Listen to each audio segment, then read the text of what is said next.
Will Caitlin Clark come into the WNBA and do what she's doing right now immediately? Absolutely not. Wheels around, evades Van Lith, and drains it. My goodness. Iowa, she did everything. You know, however many shots you want to take, whatever you want to do with the ball, you can do. It's just a different ball game. If you've been watching Caitlin Clark in the WNBA, you'll notice she's still hitting all those incredible shots she made back at Iowa, wowing fans and packing arenas like never before. It's almost like Sheryl Swoopes never saw her play, because as great as Clark is at shooting, the real magic happens when she passes the ball. You have some players like an Aaliyah Boston, an Alyssa Smith, a Kelsey Mitchell, like they gotta have a rock. Take a look at the list of players she just mentioned, then check out Caitlin Clark's assist numbers and tell me those players aren't getting the ball. Oh, and by the way, Clark just broke the record for most assists in a season. Not just a rookie record, but the overall WNBA record. On top of that, Kelsey Mitchell is hitting career highs across the board. It wasn't just Swoopes. Other WNBA vets also thought Clark was in for a tough reality check. Reality is coming. You look superhuman playing against 18-year-olds, but you're going to come with some grown women that have been playing professional basketball for a long time. The only real issue earlier this season was the cheap shots other players were taking at Caitlin Clark. Sure, some rookie welcome to the league moments are expected, but things like Carter's hip check could have seriously injured her.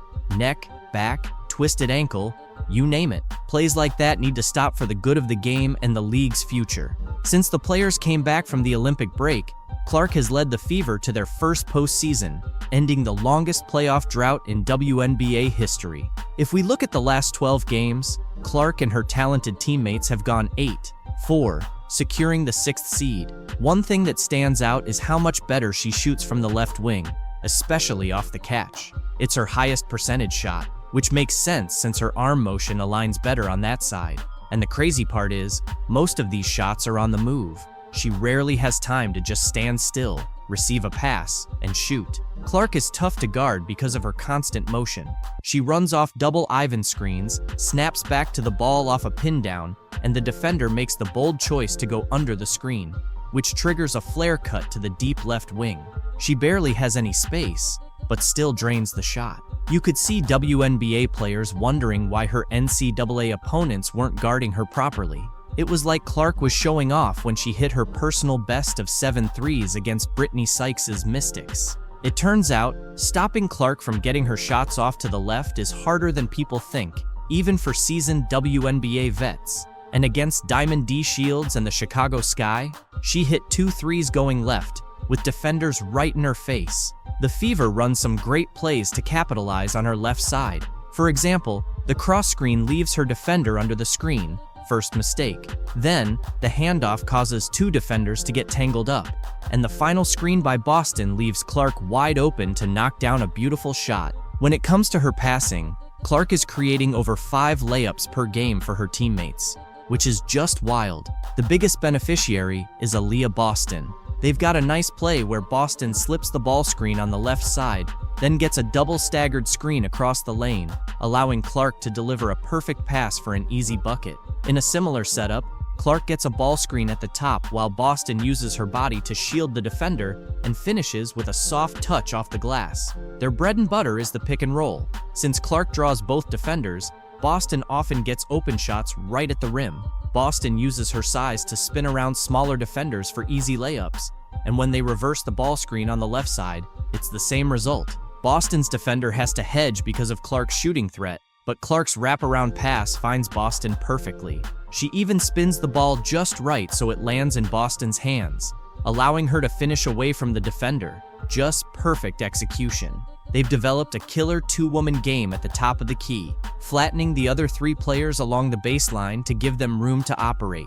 When the pick and roll is covered well, they transition smoothly into a get action, and Boston pulls off one of my favorite moves, the fake handoff. This sets up Clark for an assist, and gave the Fever a crucial basket that helped them win in overtime. The chemistry between Clark and Mitchell has been fantastic.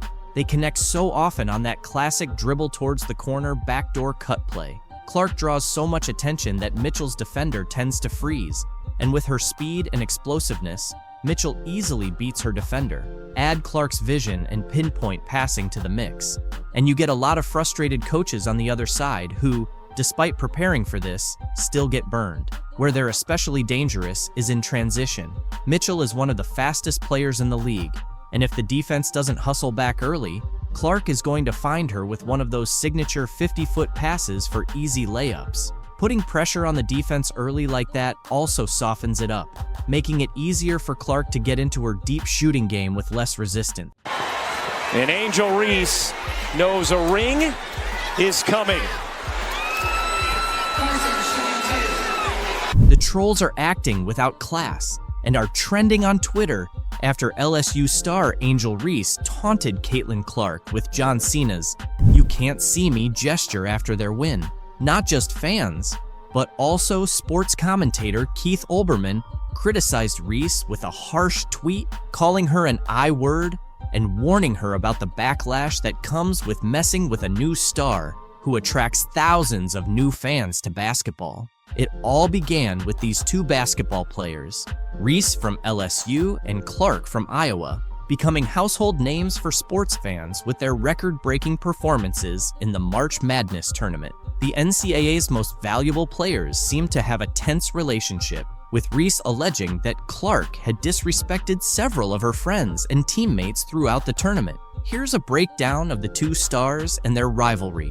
Reese and Clark faced off in the championship game, where Reese's LSU Tigers ultimately triumphed with a 102-85 win. In the game's final moments, viewers saw Reese respond to Clark's taunts, which drew significant online criticism. Reese mimicked Cena's "You can't see me" gesture and pointed to her ring finger, signaling their championship victory, all while staring Clark down. During their post-game press conferences, both players addressed the situation. Clark, displaying her sportsmanship, responded to questions about Reese's taunts by saying, "Honestly, I have no idea.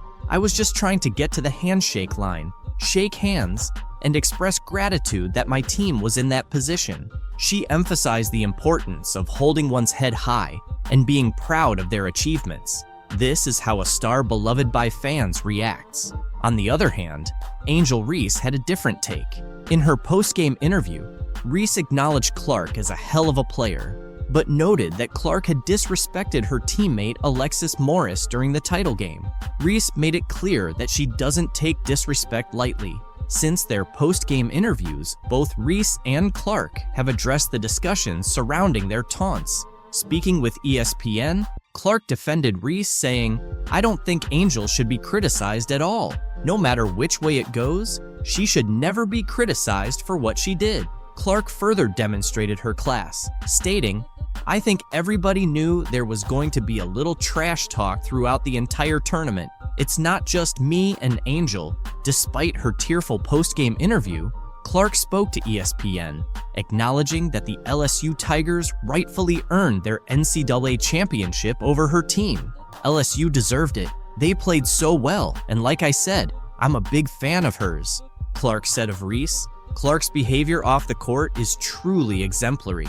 She always takes the time to appreciate other players, even though she rarely gets the same recognition in return. ESPN reported that Dr. Jill Biden was thinking about inviting both teams from the title game to the White House. This would be the first time the runner-ups were included in the celebratory visit. "So, I know we'll have the champions come to the White House. We always do," Jill said, according to CNN. "We hope LSU will come, but you know, I'm going to tell Joe I think Iowa should come too because they played such a good game." Reese shared the link to ESPN's story and added a joke with 3 laughing emojis, saying, "Can you see the jealousy and the hate?"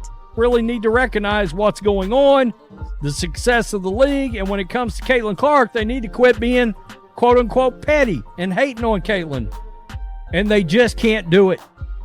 Angel Reese just can't do it. The First Lady eventually decided against inviting both teams, but the damage had already been done, according to Reese and the LSU Tigers. Stuff like that bothers me because, at the end of the day, you're a woman and you're supposed to be standing behind us, Reese said on the I Am Athlete podcast. "It's hard to see things like that and not comment back on it. Reese continued, "I'm not going to lie to you.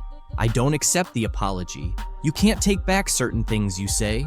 You felt like they should have come because of sportsmanship, right? They can have that spotlight. We'll go to the Obamas. I'm going to see Michelle. I'm going to see Barack."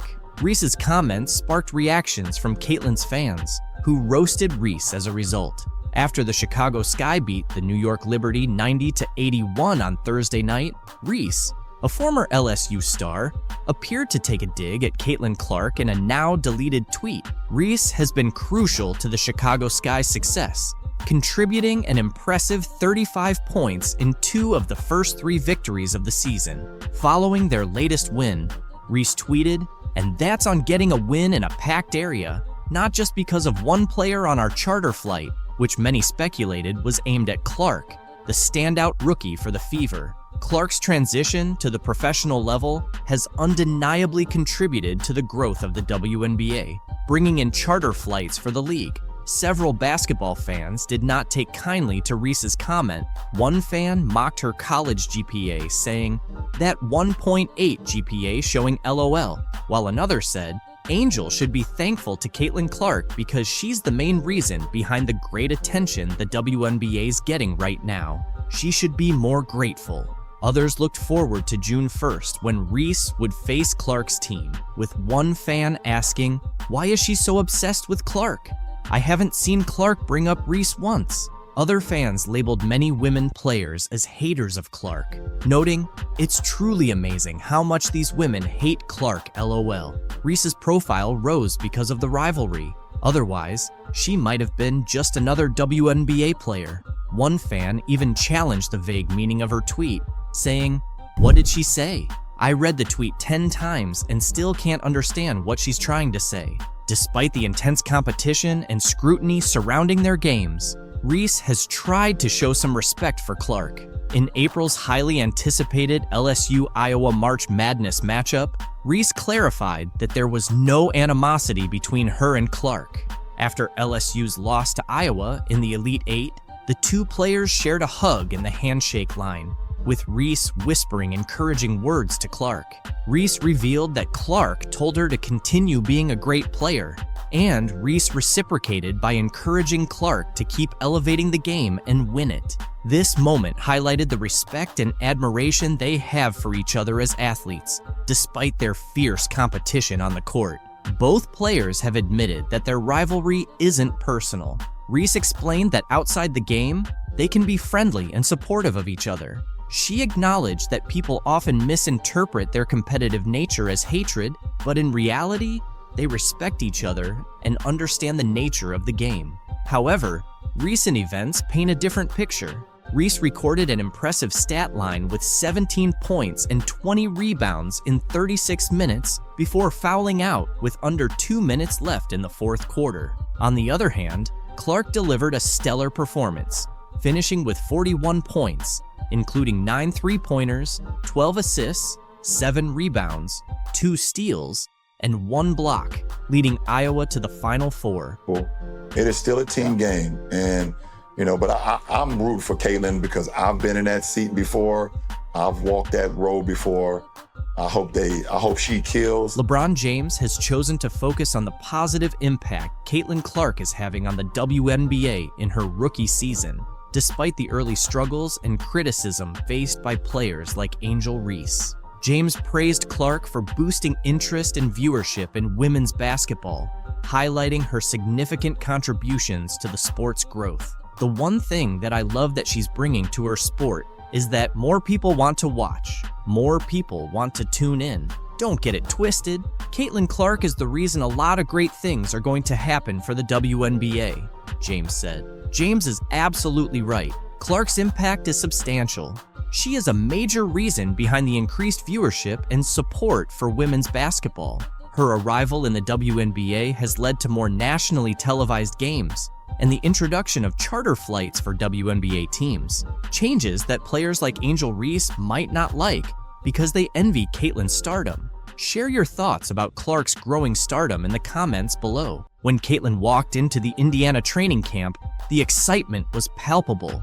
Everyone turned to look at her, Filled with curiosity and hope, people started comparing her to the legendary Larry Bird, highlighting the high expectations and excitement surrounding Caitlyn's game. Back in 1979, Larry Bird joined the Boston Celtics right after his college days at Indiana State. Before he arrived, the Celtics had just endured their worst season ever, finishing with a 23-59 record. But Bird's rookie season sparked a dramatic turnaround, with the Celtics achieving a 61-21 record and clinching the Atlantic Division title. This phenomenon became known as the Larry Bird effect. Could Caitlin Clark bring about a similar change for the Fever as Bird did for the Celtics? Last year, the Fever finished with a 13-27 record, and the year before, they had the worst record in the WNBA at 5-31. The potential for transformation is clear. Just as Bird took the Celtics from their worst season to division champions, Clark has the chance to revitalize the Fever. If she can replicate Bird's impact, she might lead the Fever back to playoff contention, something they haven't seen since Tamika Catching's last season in 2016. That's new to me. I think no matter what is going to happen, there's always going to be expectations and pressure on my shoulders and pressure on this team to be really good, and that's how you want it. That's exactly, we wouldn't want anything else. The excitement was palpable as the Indiana Fever kicked off their 2024 training camp at Gainbridge Fieldhouse. The familiar sounds of sneakers on the court, swishing nets, and teammates communicating filled Salesforce Court as the Fever returned for their first day of on-court action. Most of the team was there, including stars like Caitlin Clark and Aaliyah Boston, ready for an intense 2-day training camp. Head coach Christy Sides and her coaching staff wasted no time putting the players through their paces, evaluating their skills and chemistry.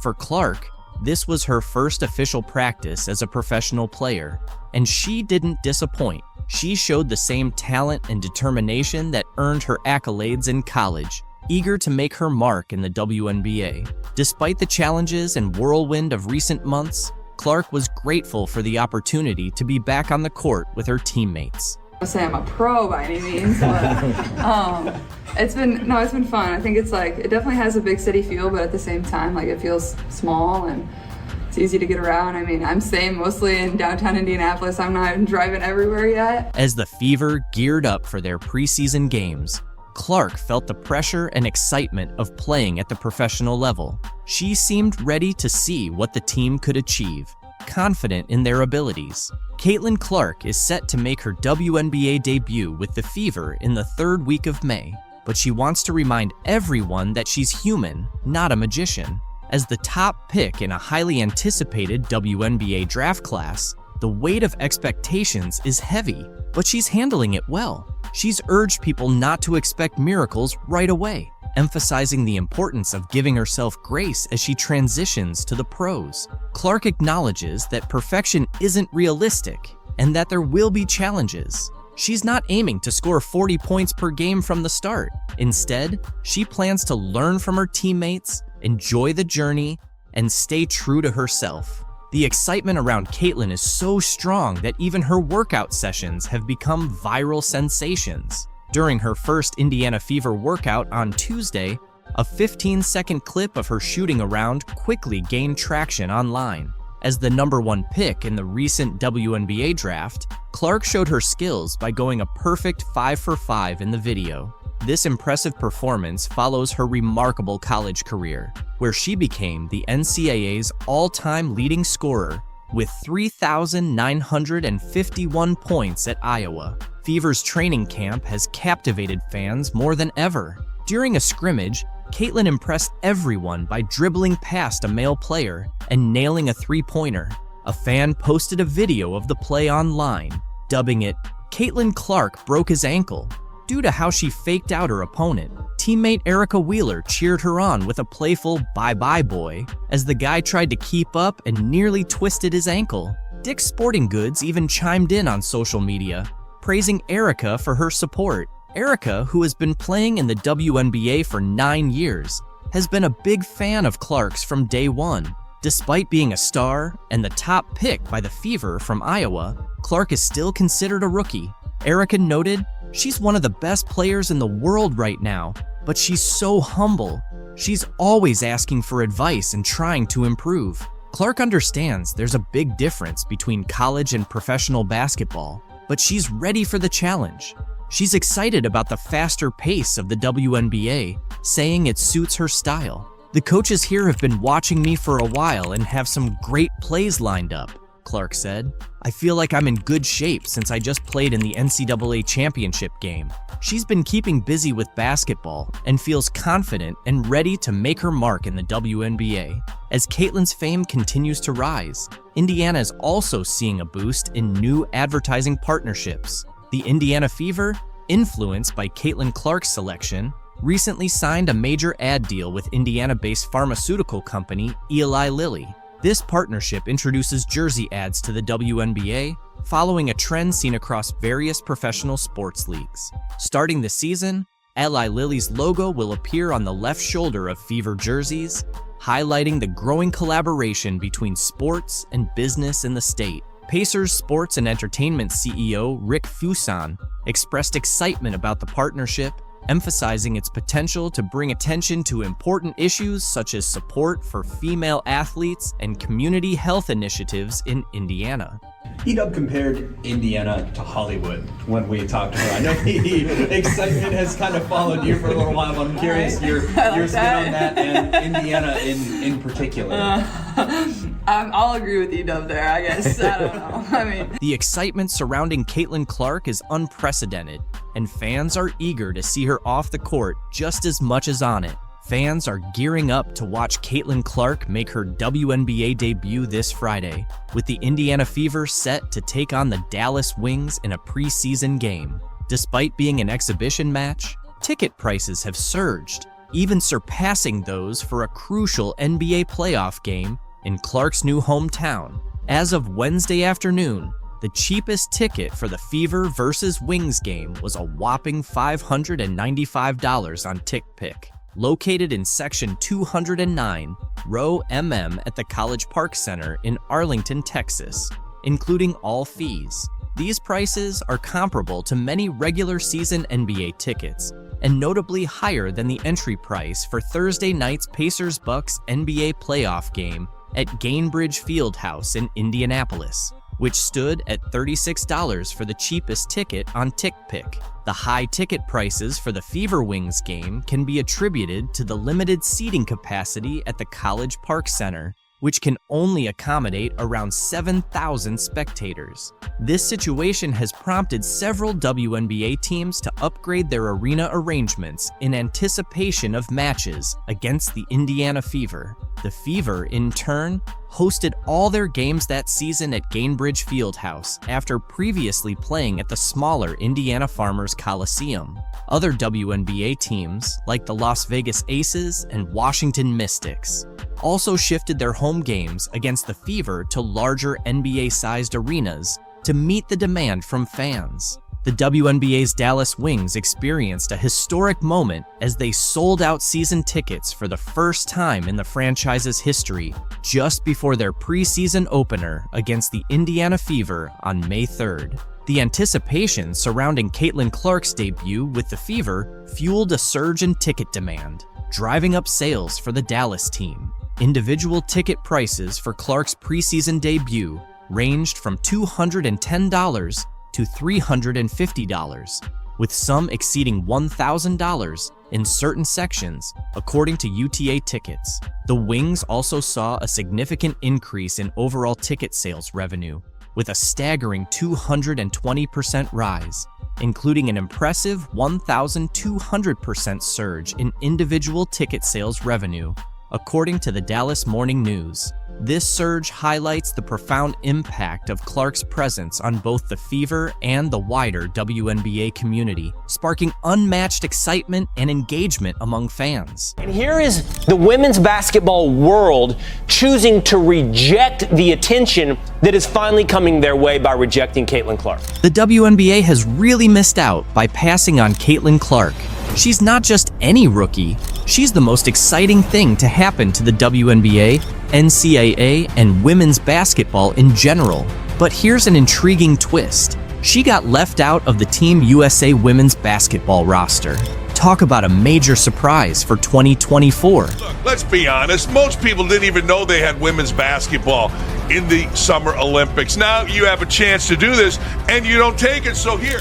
In basketball, having top-notch skills and fierce competitiveness can overshadow even the biggest teams worldwide, and Caitlin Clark embodies all of that. So, what could be behind Team USA's decision not to include the Indiana Star rookie? First, let's take a look at Clark's performance in her rookie year with the WNBA. Despite the Indiana Fever's 3-for-29 season, Clark shined individually, averaging 16.8 points, 6.3 assists, and 5.3 rebounds. Her performance and impact are unprecedented for a rookie in the WNBA. So why isn't she on the Team USA roster? Experience can't be the excuse, considering the USA national basketball team's history of selecting rookies. Since women's basketball was added to the Olympics in 1976, at least 2 players under 25 have been included in every Olympic roster.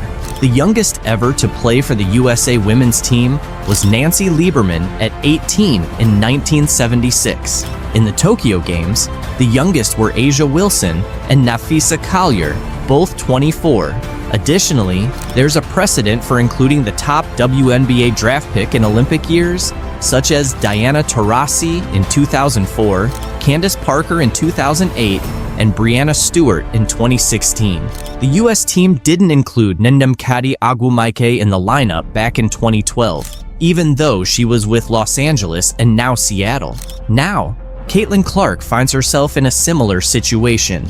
During her time at Iowa, Clark became the Division I career scoring leader for both men and women, finishing with 3,951 points. She also reached the national championship game in both her junior and senior years. Look, let's be honest. Most people didn't even know they had women's basketball in the Summer Olympics. Now you have a chance to do this, and you don't take it, so here. However, selecting Clark would have meant more than just highlighting her story.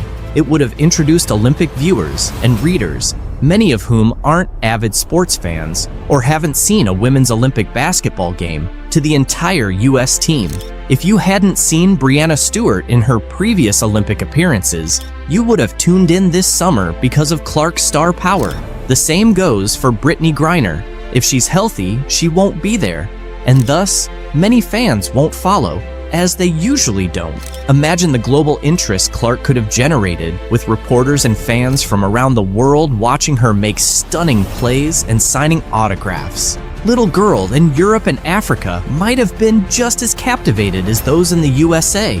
It all comes down to USA Basketball, whose mission is to promote, grow, and elevate the game at all levels. Missing out on representing your country in the Olympics is undoubtedly disheartening, and Caitlin Clark likely felt that way when she learned she hadn't made the 12-player roster for the Paris Games. On Sunday, Caitlin Clark and Fever coach Christy Sides addressed the news for the first time since it was announced that the top overall pick didn't make Team USA's final roster for the 2024 Olympics in Paris next month. Clark maintained her usual calm demeanor when reacting to the news, but Sides revealed her star's immediate response. Clark got the call while on the bus and texted Sides to share the news. Sides tried to keep her spirits up, and Clark's reaction was, "Hey coach, they woke a monster," which Sides found impressive. Clark noted that the team's mix of talent and experience, none of the players being younger than 26, was a key factor in her not making the roster. Despite this, Clark expressed enthusiasm for the players who did make the team. She said, "I'm excited for the girls on the team. I know it's the most competitive team in the world, and it could have gone either way, with me being on the team or not. I'll be rooting for them to win gold. Watching the Olympics has always been a dream for me, and this just adds motivation. Hopefully, in 4 years, I can be there." Clark was invited to the most recent training camp in April, which would have been her first chance to work with the senior national team, but she couldn't attend due to the Final Four. Nonetheless, she gave herself a strong chance with a standout rookie season. However, She has faced challenges with the physicality of the game and leads the league in turnovers, averaging 5.6 per game. These issues, along with the talent and experience of the players ahead of her, seem to be the reasons she didn't make the final roster. According to Christine Brennan of USA Today, Team USA veterans were concerned about how Clark's large fan base might react if she were chosen, but received limited playing time. Clark didn't go into details about the decision, but mentioned that USA Basketball called her to deliver the news before it was publicly leaked on social media. On the bright side, Clark will finally get a break when the WNBA takes a pause for the Olympics. She's been playing almost non-stop since her senior season at Iowa started in October. Once the Fever finish their pre-Olympic schedule on July 17th, they won't play again until August 16th. "I'm really looking forward to a break," Clark said. "I've loved every second of competing, but it will be great to rest, get healthy, and take a bit of time away from basketball. It'll be nice to find some peace and quiet for myself." There's a slight chance Clark could still join the team as an injury replacement. Notably, Chelsea Gray, who was selected, hasn't played in 8 months due to a foot injury, and it's unclear when she'll return. As one of the top playmakers, Clark could be next in line if Gray isn't back in time. However, Clark is focusing on the Fever and their effort to climb out of the 11th seed. "If USA Basketball needs something, I have a good relationship with them. But the 12 players they've selected are really great," Clark said. "I think they're in good hands. Sheryl Reeve is a great coach, and the selection committee did a really good job." Some media personalities suggest that not making Team USA could turn out to be a blessing in disguise for Clark. Jamel Hill, formerly of ESPN, suggested that not competing for the gold medal might actually be beneficial for Clark. In just a few weeks, Clark transitioned from college basketball to becoming a professional and dealing with a demanding schedule. A multi-week break could be just what she needs, Hill mentioned in an X post. Clark had almost no offseason. Her college career ended on April 7th after a long 6-month season, and just a week later, she was the first overall pick in the WNBA draft by the Indiana Fever. She started practicing almost immediately, with the Fever's preseason beginning 11 days before the WNBA season kicked off on May 14th. The WNBA season will take a nearly month-long break for the Olympics, with the Fever off from July 18th to August 15th. This will be the longest gap between games for Clark since before her final season at Iowa. Today, anytime the head is hit, they usually call it, and she gets her really hard there. Any contact above the shoulders. Angel Reese hit Caitlin Clark right on the head and ended up getting benched for it. To be honest, this situation isn't as glamorous or joyful for Clark as it might seem. The physical demands and the pressure of expectations, both on and off the court, have been tough. Adding to that, the stress from social media and various conspiracies has made things even harder. Clark talked about how challenging it all has been. Younger than that at times, and I'm trying to navigate moving to a new city by myself. I'm trying to navigate, playing in a new league on top of everything else that has come with it. And in the midst of all the chaos, Caitlin Clark is trying to stay calm. It's definitely not easy or delightful. The world keeps pulling her into the whirlwind. Over just a few years in the spotlight, Clark's story has evolved from a fun narrative about a record-breaking college basketball scorer who brought new attention to women's basketball, to discussions about race, sexuality, fame, money, and opportunity. Then, it shifted back to concerns about her turnover numbers early in her first WNBA season. Clark highlighted the importance of focusing on mental health and emphasized that seeking help is crucial. "I can achieve everything in my life," she said. "I'm not afraid to ask for help and to tell people, today is just not my day, and that's okay. Not every day has to be perfect." I think it's something that a lot of people in our country struggle with, especially young individuals. And, I think the biggest thing is don't be afraid to ask for help. The concern isn't just about Clark herself. Tennis star Serena Williams recently praised Caitlin Clark for handling early success well despite social media negativity. Speaking to the New York Post at the Tribeca Festival about her docuseries In the Arena, Serena was asked about Caitlin. Serena responded, "I just love that she tries to stay grounded." She mentioned that Caitlin avoids looking at her social media. Sharing some advice with Caitlin, Serena said, "If people are negative, it's because they can't do what you do, basically, and hopefully she'll continue to do what she's doing." Relating to Clark's tough early career days, Serena Williams shared her own experiences with similar negativity as a young tennis star. "I was bullied," Serena said. "Things I went through would get people canceled now." Earlier this year, Serena expressed interest in owning a WNBA team while talking to CNN. "I would definitely be super interested with the right market," she reiterated. "We just need the right catalyst and people. And I think that's happening over the past 2 years. Women's sports are finally having their moment."